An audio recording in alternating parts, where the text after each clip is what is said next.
Arrête-toi un instant. Ne fais rien. Écoute. Si tu entends ces mots maintenant, ce n'est pas un hasard.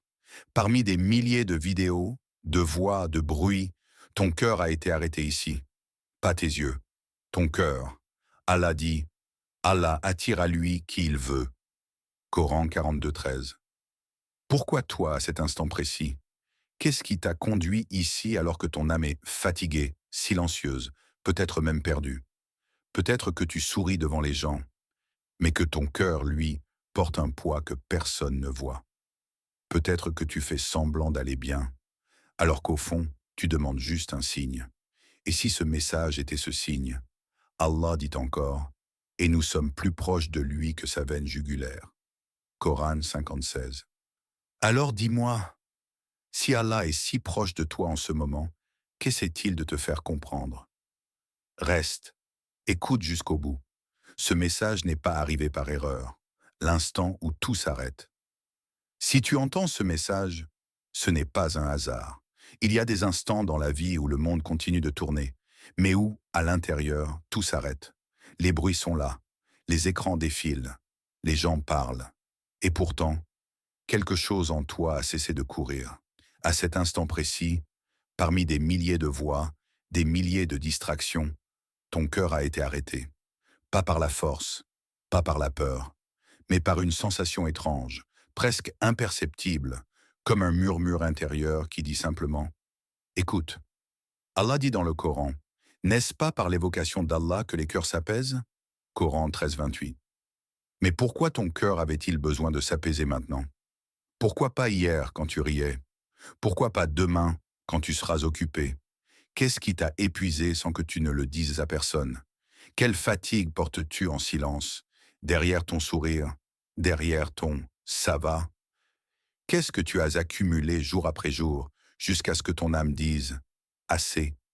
Il y a des gens qui passent toute leur vie sans jamais être interpellés intérieurement.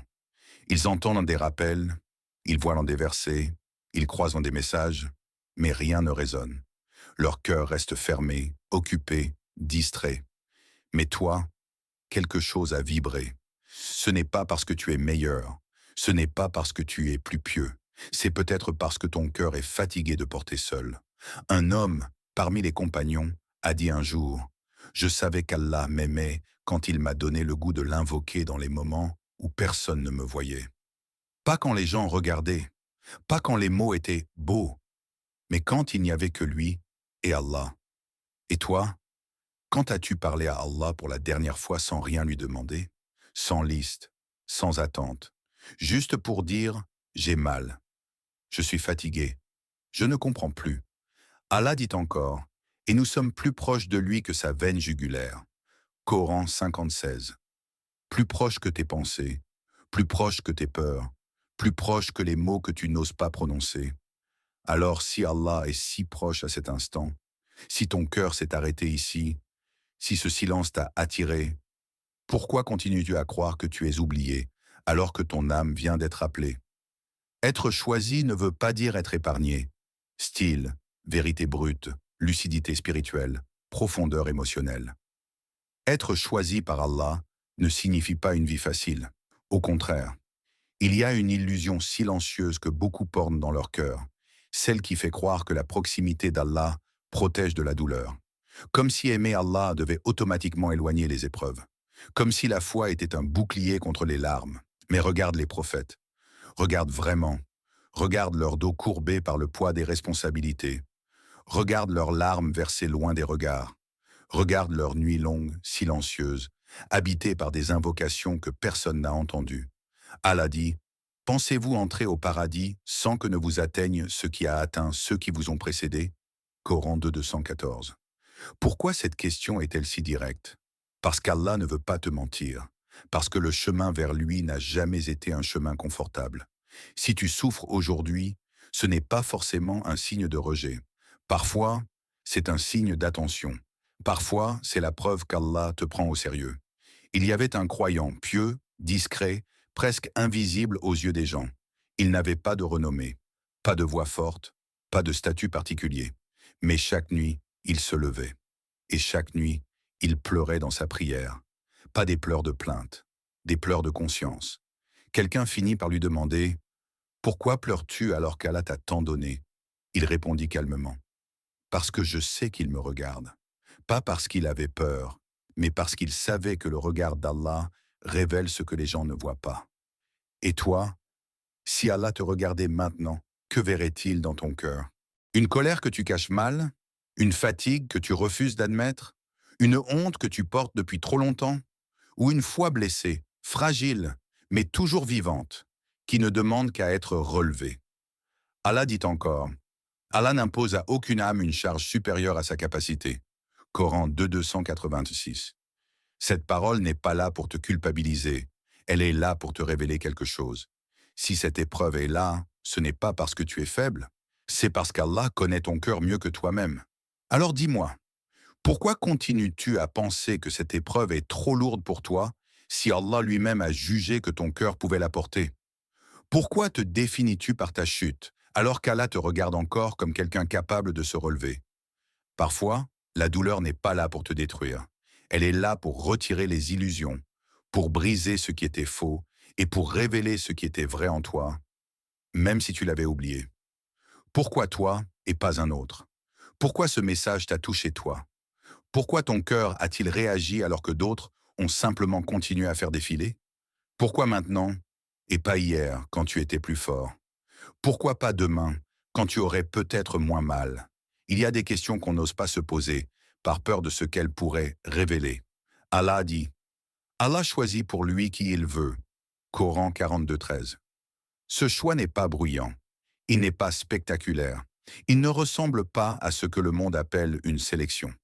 Parfois, le choix d'Allah se manifeste par un simple arrêt intérieur, un ralentissement du cœur, un instant où quelque chose, sans explication logique, te retient. Il y a des millions de personnes éveillées physiquement. Elles marchent, elles parlent, elles travaillent. Mais combien sont réellement réveillées intérieurement? Combien entendent sans écouter? Combien voient sans percevoir? Combien vivent sans jamais toucher le fond de leurs propres âmes? Peut-être qu'Allah a vu en toi une sincérité que toi-même tu as oubliée, une sincérité abîmée par les déceptions, mais jamais effacée. Peut-être qu'il a vu une invocation murmurée à voix basse, celle que tu as faite quand tu n'attendais plus de réponse de personne. Peut-être qu'il a vu une larme tomber dans le silence, une larme que personne n'a essuyée, mais qui n'est jamais tombée à terre sans être comptée.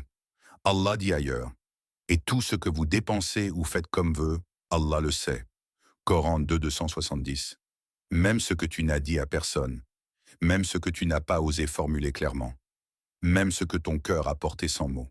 Un savant disait, « Quand Allah veut le bien pour un serviteur, il ouvre son cœur avant d'ouvrir ses portes. » L'ouverture du cœur n'est pas toujours douce. Parfois, elle fait mal, parce qu'un cœur qui s'ouvre laisse remonter ce qui était enfoui, les regrets, les manques, les questions sans réponse. Et toi, ton cœur est-il prêt à être ouvert, même si cela signifie ressentir ce que tu as longtemps évité?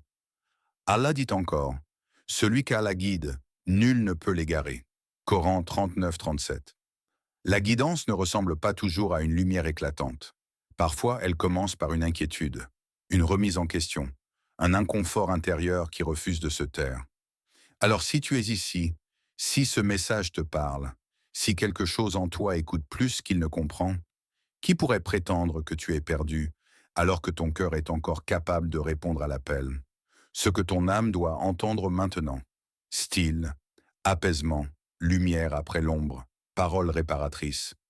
Tu n'es pas en retard, pas sur ta vie, pas sur ton chemin, pas sur ton retour. Il y a des mots que l'âme a besoin d'entendre avant même de comprendre. Des mots qui ne cherchent pas à expliquer, mais à apaiser. Tu n'es pas cassé. Ce que tu ressens n'est pas une preuve de faiblesse. C'est souvent le signe d'un cœur encore vivant, d'un cœur qui refuse de devenir dur. Et surtout, tu n'es pas oublié. Allah dit, « Ne désespérez pas de la miséricorde d'Allah. » Coran 39.53. Cette parole n'a pas été révélée pour les parfaits.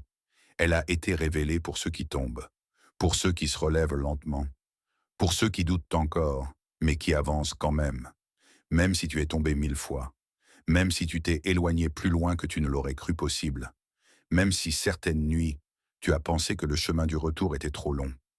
Allah dit ailleurs, et c'est lui qui accueille le repentir de ses serviteurs et qui pardonne les mauvaises actions. Coran 42, 25. Il n'est pas dit ceux qui ne tombent jamais. Il est dit ses serviteurs. Être choisi ne signifie pas être parfait. Cela signifie être appelé, appelé à revenir, appelé à déposer ce qui pèse, appelé à respirer à nouveau. Parfois, l'âme se fatigue avant le corps. Elle avance par habitude, par obligation, sans plus ressentir la douceur de la présence d'Allah. Alors Allah n'élève pas la voix. Il ne brusque pas. Il attire doucement. Il dit « Et ton Seigneur n'est point injuste envers les serviteurs ». Coran 41, 46. S'il t'a amené ici, ce n'est pas pour te rappeler ce que tu as mal fait, mais pour te rappeler qui il est. Un Seigneur qui pardonne avant même qu'on le supplie correctement. Un Seigneur qui ouvre des portes alors que tu pensais les avoir toutes fermées toi-même. Un Seigneur qui connaît la confusion de ton cœur mieux que toi. Alors prends un instant, respire et écoute ce qui se passe à l'intérieur. Et si cette fatigue n'était pas un signe de faim, mais un signe que ton âme a besoin de vérité plutôt que de distraction? Allah dit encore, « Et quiconque place sa confiance en Allah, il lui suffit. » Coran 65, 3. Pas quand tout va bien, pas quand tout est clair, mais précisément quand tout est flou. Alors pose-toi cette question, lentement, sincèrement, sans peur, sans pression. Et si Allah t'avait amené ici pour que tu reviennes vers lui, non par crainte de l'enfer, non par habitude, mais simplement par amour?